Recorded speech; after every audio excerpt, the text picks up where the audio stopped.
after the news. Keep on your line and really go for it.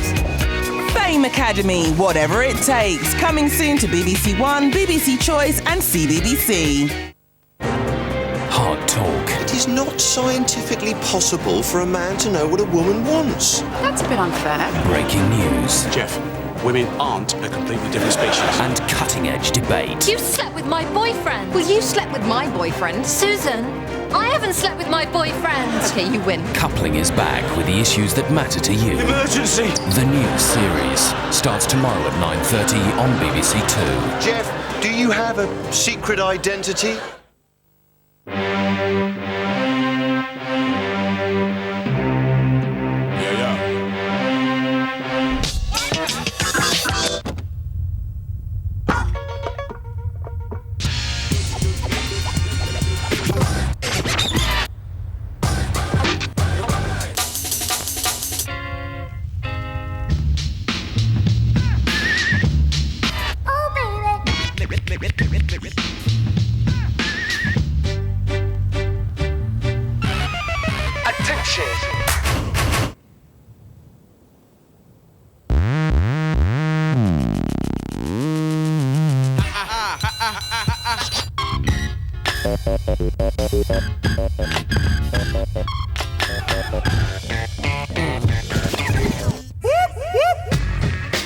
One Extra, a new digital radio station from the BBC dedicated to new black music.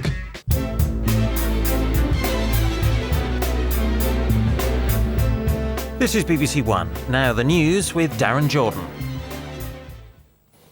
The country comes to town. Over 400,000 packed the streets of central London. They came with a simple message: respect our rural way of life.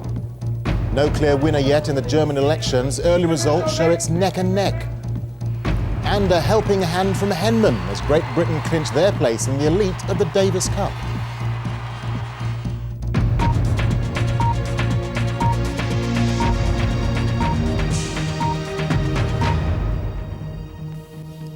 Good evening. Today's Countryside March in London has been described as one of the biggest demonstrations in Britain in modern times. Scotland Yard said that around 400,000 people took part. The Liberty and Livelihood March was to protest about a wide range of grievances felt by those living and working in rural areas. Ben Brown spent the day following the protesters. This was the day the countryside came to town, one of the biggest demonstrations the capital has ever seen. For 8 hours they marched, and as they walked down Whitehall, more than 400,000 of them were counted. Most of all, these marchers want to stop a ban on hunting, but this was a coalition of countryside discontent, people protesting about rural poverty, about the closure of village shops and schools, post offices and petrol stations. Freedom in the countryside. Purely and simply. Leave our countryside in the hands of those that know what they're doing. You can see by the number of people here the strength of feeling that has been welled up in the countryside to try and really say enough is enough. These marchers say their countryside's in crisis, their way of life is under threat. But this demonstration, they say, is a cry for help as well as a cry of anger. The people, they want to listen to them, and not just the government, but also the inhabitants of Britain's towns and cities. Thank you very much for joining us. The Conservative leader Ian Duncan Smith joined the protesters. So too did show business celebrities and television personalities. The marchers were heckled by animal rights campaigners bitterly opposed to hunting. Scum! Scum! Scum! The two sides traded insults, but nothing more serious than that. When the countryside campaigners marched past the gates of Downing Street, Tony Blair was not at home. But the government say the size of this march will not change their policy. Well, I think it's of the order that the Countryside Alliance has said that they could pull out, and they've achieved those numbers. Earlier they were talking about even higher numbers, but it is a very significant demonstration. The difficulty is to understand what it would mean to listen more, to hear more and to act more than this government is doing.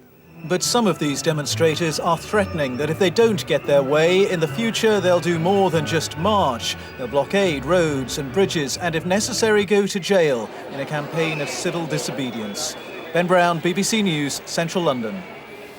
Well, the Countryside Alliance say their supporters make a huge contribution to the UK economy and should have a voice in how it's run. According to the march organisers, rural communities contribute £13 billion a year to tourism. And the farming industry alone employs more than 550,000 people. But it's an industry in trouble. The Alliance claims that last year farming incomes fell by 10%. Our correspondent Richard Bilton joined a farmer making the journey from County Durham. Richard Wilson's day of protest started like any other. Out before dawn, checking his animals. He farms in the rolling hills of County Durham, and he also hunts here. For him, today is about protecting what he's always known. Well, the countryside has to have a voice, and this is the opportunity. It's everything. It's absolutely everything to the countryside. It has to stand up and be counted, really. There are many in these villages who do worry about change, many prepared to travel to fight it. I think it's time that the government paid attention to what's going on in the country. We don't want the countryside just to be a playground for the city people. This community was enjoying its day out. But there was also defiance. Nationally, they may be in the minority, but they say laws they don't like will be ignored. Well, there won't be a law in our eyes. It's a bit of a joke, so nobody's taking any notice of it. 5 hours since the protesters left the northeast, and at last they are here. It has been a long journey and already a long day, but they believe it is worth it, a chance for their voice to be heard. Then finally they arrived, surrounded by others from across the country. Richard and the Zetland hunt took their place. It's a whole country way of life. Listen to us, we know what we're doing, we've looked after the country for long enough. Let us get on. Few here expect major change, but they're marching for a way of life, and they do expect people to listen. Richard Bilton, BBC News. Well, let's talk to our political correspondent, Gitto Harry, who's in Downing Street. Gitto, will this march make any difference on the issues of fox hunting? Well, I think Tony Blair, to be honest, took on board the views of these people a long time ago, because if you really wanted hunting banned, a straightforward ban, it could have happened by now. It should have happened by now as far as an overwhelming majority of MPs are concerned. It hasn't, and what Tony Blair has asked his minister, Alan Michael, to go for is essentially a compromise, some sort of licensing system that allows fox hunting to continue in one shape or form. So these people have had an effect on the government already, but they haven't won over Labour MPs, and Labour MPs could yet kick out any government compromise, and that will be the true test of this march. Will it actually have the desired effect on those MPs in whose fate the future of fox hunting really lies? Gitto, just briefly, we know that people on the march have grievances other than fox hunting. Does the government accept they have a point on any of those issues? Oh, they do. They say there are many genuine concerns in rural Britain, but what they reject outright is the idea that there's a big split between rural Britain and urban Britain on this particular field. And there's an anger and annoyance, if you like, on the Labour backbenches that some of these genuine pressing issues have been hijacked, if you like, by the hunting issue. OK, Gitto, thank you. Counting is underway in Germany in one of the closest fought elections in recent years, with both main challengers claiming victory after early results. The battle for the Bundestag is between Gerhard Schröder's left-of-centre Social Democrats and Edmund Stoiber's conservative Christian Democrats. Our correspondent Stephen Sacker reports from Berlin. The first triumphant yell of a gut-wrenching, nerve-shredding night. German conservatives watched the exit polls and thought their man, Edmund Stoiber, had won. So did he. Minutes after the polls closed, he made a speech he may live to regret. Wir haben die Wahl gewonnen. We have won the election, he said. Simple as that. And clearly euphoric, he gave us this reaction. I'm happy. But hang on a minute. The predictions on the TV were changing. Suddenly, an eruption of joy from the Social Democrats. In this virtually tied election, the projections began to indicate Chancellor Gerhard Schröder might cling on to power by the slimmest of margins. I'm optimistic we can continue to govern, he said. In a jab at Stoiber, he added, no one should be celebrating too soon. So, counting every vote truly does matter. It's all strangely reminiscent of Bush versus Gore. But now it's Schroeder and Stoiber nervously waiting for the final tally. This election is far from over. Stephen, as you say, clearly the result is still a cliffhanger. But will either of these two main parties have a majority after this? No, the only thing that is pretty much clear, Darren, is that neither main party can possibly get a majority, so either of them, if it is to assume power, is going to have to rely on one of the smaller parties. Now, there are two parties that can basically be kingmakers in this situation. It'll either be the Greens, who've done remarkably well tonight. They could put Gerhard Schroeder into power, or the Liberals, who haven't done so well, but do have sufficient leverage, perhaps, to put Edmund Stoiber over the top. We simply don't know what's going to happen, but were it not for the fact that I'd been in Washington covering the Bush-Gore election, I'd be telling you this is the most amazing result I could possibly imagine, because it is virtually a tie, and it could take some time to work out who Germans are going to have as their next leader. So, I mean, how long is it going to take, Stephen, to give us this final result? Can't even tell you that, Darren, because nobody in Germany truly knows. But the vote count itself will finish in the wee hours of this morning, we believe. Then there's going to be an awful lot of horse trading as the smaller parties negotiate with the two main parties. It all depends precisely on the percentages, the tiny tenths of a percent that are going to matter a great deal here. In the end, we may have a new leader of Germany by the morning. It could take several days. The worst case scenario for everybody is it could take several weeks. All right, Stephen, thank you very much. Israel says it suspended its demolition of Yasser Arafat's headquarters in Ramallah. It again called on 50 alleged militants in the compound to give themselves up. Britain has called on Israel to end the siege of the buildings, and the United States has said the action isn't helping to end suicide bombings.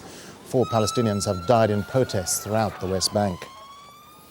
The International Development Secretary, Claire Short, has said it would be wrong to launch an all-out war against Iraq. She was speaking before tomorrow's special cabinet meeting on the crisis and the emergency recall of Parliament on Tuesday. We can't have another Gulf War. We cannot have the people of Iraq suffering again. They've suffered too much. That would be wrong. We have to find a way of enforcing, quite rightly, UN resolutions. Saddam Hussein should be frightened, and the elite around him, we should frighten them. And we should be ready to impose the will of the United Nations on them if they don't cooperate, but not by hurting the people of Iraq. Millie Dowler's parents have said they won't rest until the monster who killed their daughter is behind bars.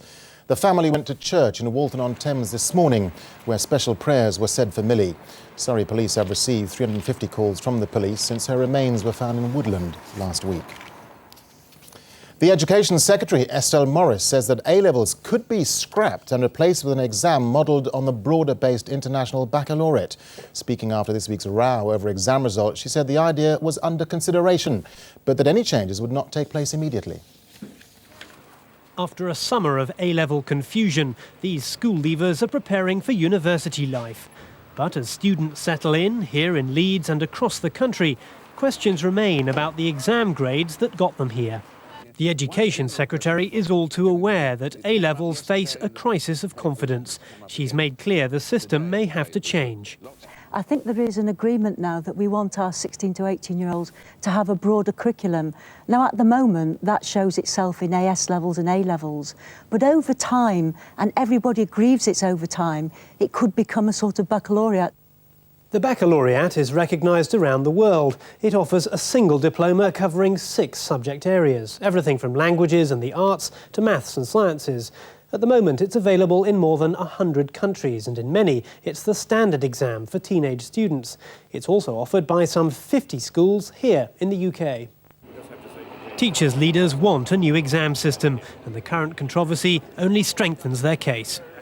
Nobody wants more upheaval, but we must have a system that has the confidence of schools, parents, teachers and students. The current system does not. Let's move to a system that actually reflects what this country needs, not a system which I think is outdated and which is not serving the purpose it should be serving. The government says its priority is to avoid disrupting those studying for A-levels next year. But for students further down the school system, another education revolution could be on the way. Richard Lister, BBC News. Now, with news of Tim Henman-inspired success for British tennis in Birmingham and the rest of the day's sport, here's Rob Bonnet. Rob. Thanks, Darren. Good evening to you. Well, Tim Henman kept Britain in the world group of Davis Cup tennis by winning the first of today's singles against Thailand's Paradorn Srikaphan. It set up a 3-2 win across the tie as a whole, with Henman contributing to all 3 points despite his injured shoulder. He's Britain's #1. It is, of course, Tim Henman! It's difficult to think of anyone less suited to the rock and roll entrance than Tim Henman, whose demeanour on and off court tends to make Sir Cliff Richard look a bit wild. But today he was indeed the rock on which his country's Davis Cup aspirations depended, and he answered the call with what will go down as one of his greatest performances. Even though his dodgy shoulder had been patched up with cortisone and elastoplast, you'd never have known it, as he outplayed Paradorn Srikaphan to take the first set 6-2. Oh, wonderful. The second followed a similar pattern. Even though Henman was playing through injury for the third consecutive day, he was nigh on faultless. Though he did understandably falter slightly in the third, his strength of character shone through as he went on to seal the match and the all-important rubber. The absence of Greg Ruzetsky hadn't mattered. You could say he was a bit pleased. It's been a tough weekend. It was, as I said all along, there was a lot of variables coming in, but to come out and play as well as I did today is certainly a good way to finish it off. So another crack at the world group beckons, but British tennis remains worryingly over-reliant on its #1. Kevin Geary, BBC News. On to football, and Leeds United have missed the chance to go second in the English Premiership, dropping instead to 5th after being beaten 1-0 by Blackburn at Ewood Park. The goal came from Rovers captain Gary Flitcroft, his first for 11 months. Elsewhere, Aston Villa grabbed a late winner at home to Everton. The Merseyside team appeared to have taken a share of the points when a Kevin Campbell header brought them back to 2-2 in the second half. But substitute Dion Dublin managed to squeeze the ball home with 5 minutes remaining. It gave Villa a 3-2 win and sent them up to 10th in the table. On to Scotland, where Celtic kept up the pressure on league leaders Rangers with a win. The single goal that beat Dundee came from the ever-dangerous Henrik Larsson. Elsewhere in the SPL, there was a 2-1 win for Aberdeen over Livingston. Disappointment for England's cricket team at the Champions Trophy in Sri Lanka. They lost by 8 wickets to India, who now progress to the semi-finals. Chasing England's total of 269, some mighty hitting from century makers Virender Sehwag and captain Saurav Ganguly took India to their target with 10 overs to spare. And 2 American wins today in golf for the women's team over Europe in the Solheim Cup and for Tiger Woods in the Amex Championship in Ireland. That's it, Darren. All right, Rob, thank you very much. Now let's get the latest on the weather with Darren Bett. Thanks very much indeed, Darren. Good evening. We're going to see the 2 sides of autumn over the week ahead. For the next few days, it's pretty quiet once again. A lot of dry weather, sunshine, but it will be cold at night. And then later in the week, really from late Wednesday onwards, it will turn more unsettled, particularly in the north, with some stronger winds bringing a little rain, mainly for Scotland. Now, we've had high pressure for about a fortnight now. There it is. It's going to be with us for the next couple of days, and then slowly gets pushed away down towards the southwest, allowing west or northwesterly winds, and that's going to bring a change in the weather. Maybe only temporary, with the high pressure showing signs of pushing back northwards across the country. So watch this space. And we should see plenty of space during this evening and overnight, with clearing skies across the UK. The exception, some of these eastern coastal areas of England where the wind will again blow in 1 or 2 showers. That'll keep the temperatures up, but elsewhere it's going to be a cold night, already pretty chilly in Scotland. 2 degrees in rural areas, likewise in Northern Ireland, and quite chilly as well in towards the Welsh Marches. Cold start then for the day, but plenty of sunshine. Glorious day really for many parts of the country. We'll hang on to the sunshine in many areas. It'll build up a bit across eastern parts of England, 1 or 2 showers, not quite as many as we saw today, perhaps more a nuisance value than anything else, but the wind will be pretty strong and it'll feel quite chilly. Temperatures 17 to 19 possibly, and if you can get out of the wind, it shouldn't feel too bad at all. We should lose the strength of the wind eventually in the southeast, most of the showers well, a lot of dry weather on Tuesday with some sunshine. Back to you, Darren. All right, thanks very much there, Darren.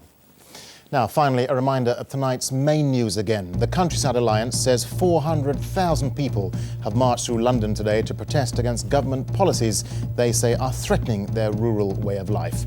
Well, that's the latest. Don't forget there are regular bulletins throughout the night on BBC News 24. But from us, good night.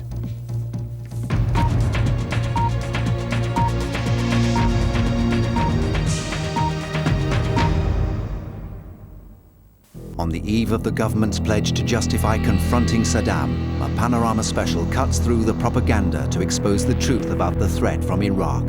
What is the case against Saddam Hussein? Panorama, Monday, 10:35, BBC One. Together, 2, 3. Fame Academy, whatever it takes. Coming soon to BBC One, BBC Choice and CBBC.